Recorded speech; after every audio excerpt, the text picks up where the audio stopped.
साहब ये मेरा इल्ज़ाम नहीं, ये पाकिस्तान का इल्ज़ाम है।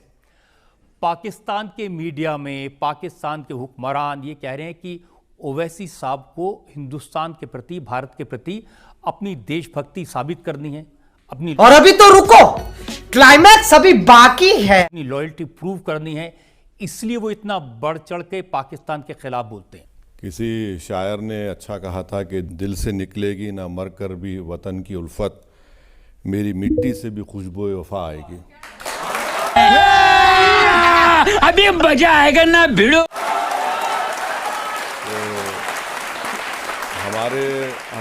हमारे बुजुर्गों ने आज़ादी के बाद ये फैसला लिया कि हम टू नेशन थ्योरी को नहीं मानते, और उसके बाद से हमको ताल्लुक़ ही नहीं रहा पाकिस्तान से। हमारा एक पड़ोसी मुल्क ज़रूर है, और मेरा मानना है कि पाकिस्तान एक फेल्ड स्टेट है और हमेशा रहेगा। बात तो सही है। हेलो एवरीवन, स्वागत है आप सबका फिर से एक नए वीडियो पर। फिर से आ गया हूँ एक नया डिबेट वीडियो लेकर। शुरुआती की क्लिप आप लोग देखकर समझ गए होंगे कि आज मैं किस डिबेट पर और किस मुद्दे पर बात करने वाला हूँ। इस वीडियो में आप लोग देखिए किस तरीके से आपकी अदालत में असदुद्दीन ओवैसी जो AIMIM के चीफ हैं, वो किस तरीके से ऑपरेशन सिंदूर पर लोगों को ऐसा जवाब देते हैं। जितनी भी वहाँ पर जनता है आपकी अदालत में, ऑपरेशन सिंदूर पर पाकिस्तान को जिस तरीके से असदुद्दीन ओवैसी ने जवाब दिया था, आज जनता के बीच में बताते हैं कि ऑपरेशन सिंदूर में जिस तरीके से हुआ था, मैं पाकिस्तान के खिलाफ था एकदम। और जिस तरीके से पाकिस्तान हमारे देश पर हमला कर रहा था, लेकिन हम लोगों ने पाकिस्तान को मुंह तोड़ जवाब दिया था। असदुद्दीन ओवैसी ने बहुत कुछ बताया और जनता ने उनसे क्या सवाल भी किया, आप लोग इस डिबेट में देखने वाले हैं। डिबेट काफ़ी ज़्यादा अच्छा है, तो आप लोग वीडियो को लास्ट तक देख के जाइएगा। और अगर आप लोग हमारे चैनल पर पहली बार आए हो तो चैनल को जरूर सब्सक्राइब कर लेना। इस वीडियो का लिंक आप लोग को डिस्क्रिप्शन में मिल जाएगा। तो चलिए इस वीडियो को शुरू करते हैं और देखते हैं कि असदुद्दीन ओवैसी किस तरीके से ऑपरेशन सिंदूर पर जनता के हर सवालों का जवाब देते हैं। चलिए इस वीडियो को शुरू करते हैं। ओवैसी साहब ये मेरा इल्ज़ाम नहीं, ये पाकिस्तान का इल्ज़ाम है। पाकिस्तान के मीडिया में पाकिस्तान के हुक्मरान ये कह रहे हैं कि ओवैसी साहब को हिंदुस्तान के प्रति, भारत के प्रति अपनी देशभक्ति साबित करनी है, अपनी लॉयल्टी प्रूव करनी है, इसलिए वो इतना बढ़ चढ़ के पाकिस्तान के खिलाफ बोलते हैं। किसी शायर ने अच्छा कहा था कि दिल से निकलेगी ना मर कर भी वतन की उल्फत, मेरी मिट्टी से भी खुशबू वफा आएगी। तो हमारे बुजुर्गों ने आज़ादी के बाद ये फैसला लिया कि हम टू नेशन थ्योरी को नहीं मानते, और उसके बाद से हमको ताल्लुक़ ही नहीं रहा पाकिस्तान से। हमारा एक पड़ोसी मुल्क ज़रूर है, और मेरा मानना है कि पाकिस्तान एक फेल्ड स्टेट है और हमेशा रहेगा।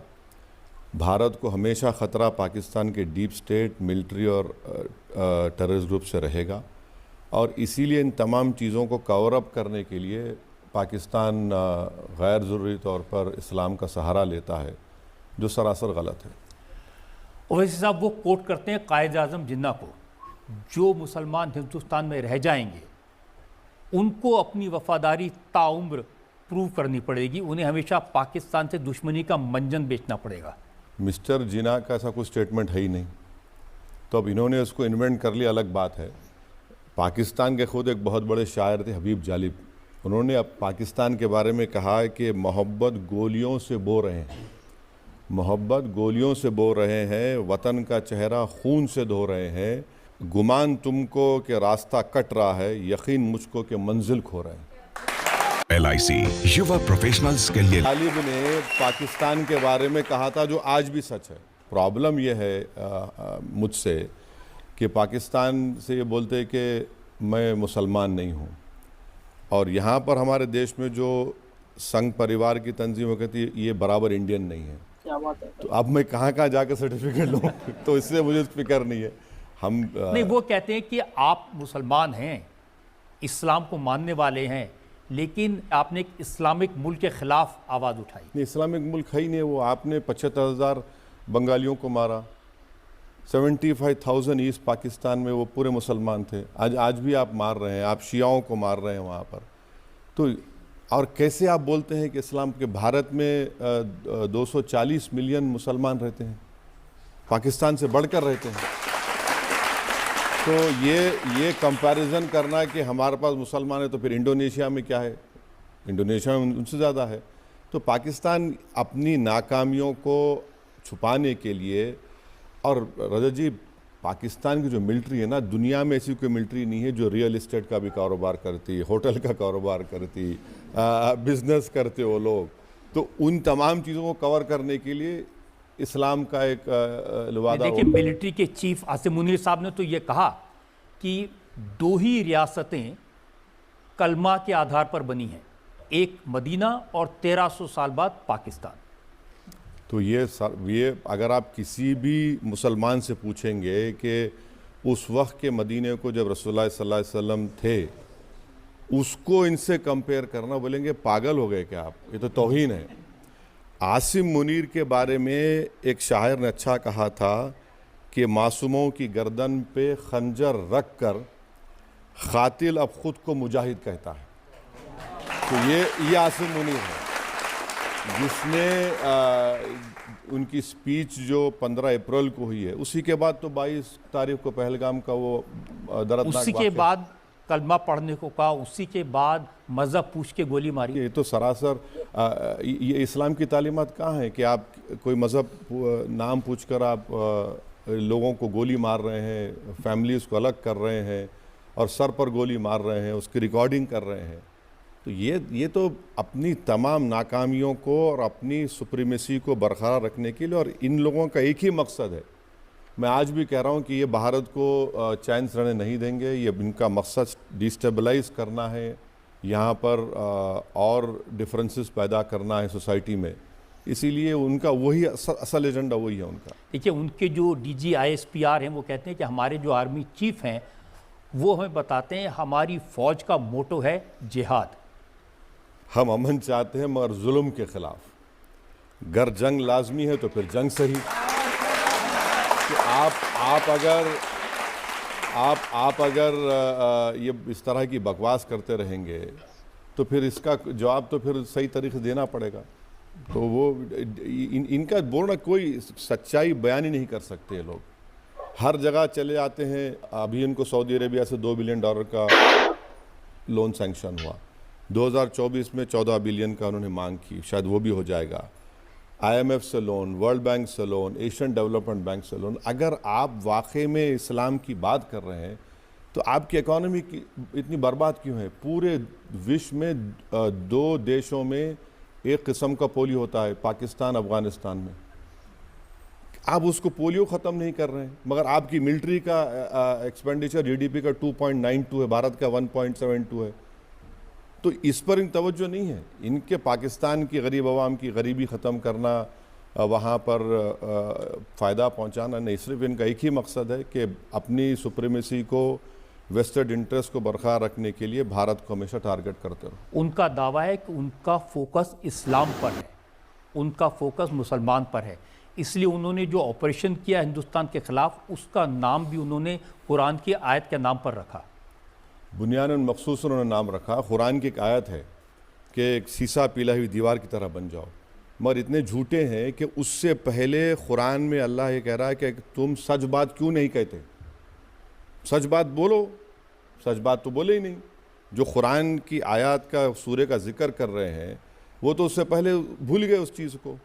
तो जो बुनियादी मकसद है पैगाम इस्लाम का, सच्चाई का, आप उसको नहीं बोल के बुनियादन मखसूसन का आप नाम दिए उसको। और कैसे नाम दे रहे हैं आप किसी पहलगाम में आप इस तरह की हरकत करके इस्लाम को टेररिज्म से कैसा जोड़ रहे हैं? आप जोड़ ही नहीं सकते आप, और वो आप कर रहे हैं। आपकी पूरे मुल्क में सबसे ज़्यादा टेरर ग्रुप्स हैं, सैंक्शन ग्रुप्स हैं। उसामा बिन लादेन वहाँ पर पाया गया। जितने यूनाइटेड नेशन के प्रोस्क्राइब टेररिस्ट है वहाँ पर है।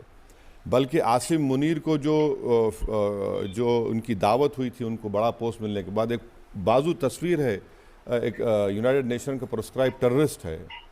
हम 9 जगह पर मारते हैं लश्कर के हेडक्वार्टर पर, तो वहाँ पर जो नमाज जनाजा पढ़ाता है वो टेररिस्ट है अमेरिका के लिस्ट में।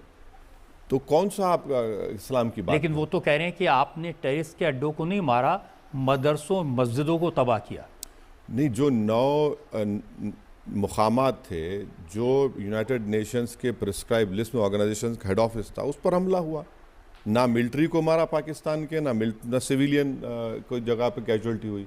तो जिस जगह से हमारे को ख़तरा हो रहा है, जहाँ से हमले हो रहे हैं, तो वे तो ज़रूरी है। उनका दावा ये है कि हम तो इस्लाम को डिफेंड करने के लिए लड़ रहे हैं, और अभी तो उनके प्राइम मिनिस्टर कह रहे थे कि हम चाहते तो उनके 10 प्लेन मार सकते थे हिंदुस्तान के, हमने 5 ही मारे। एक और स्टेटमेंट है उनके प्राइम मिनिस्टर का कि मैं स्विमिंग कर रहा था, माने स्विमिंग ट्रंक्स में थे वो, और हम लोग मुझे मेरा फ़ोन बजा, मालूम हुआ कि भारत ने पहले ही अटैक कर दिया हम पर। तो मुझे किसी एक इंटरनेशनल जर्नलिस्ट ने पूछा कि ये कैसे हुआ। मेरा हमारे पास नमाज फजर आधा घंटा पहले होती, पहले हम अल्लाह अकबर कह के कर दिए वहाँ पर। तो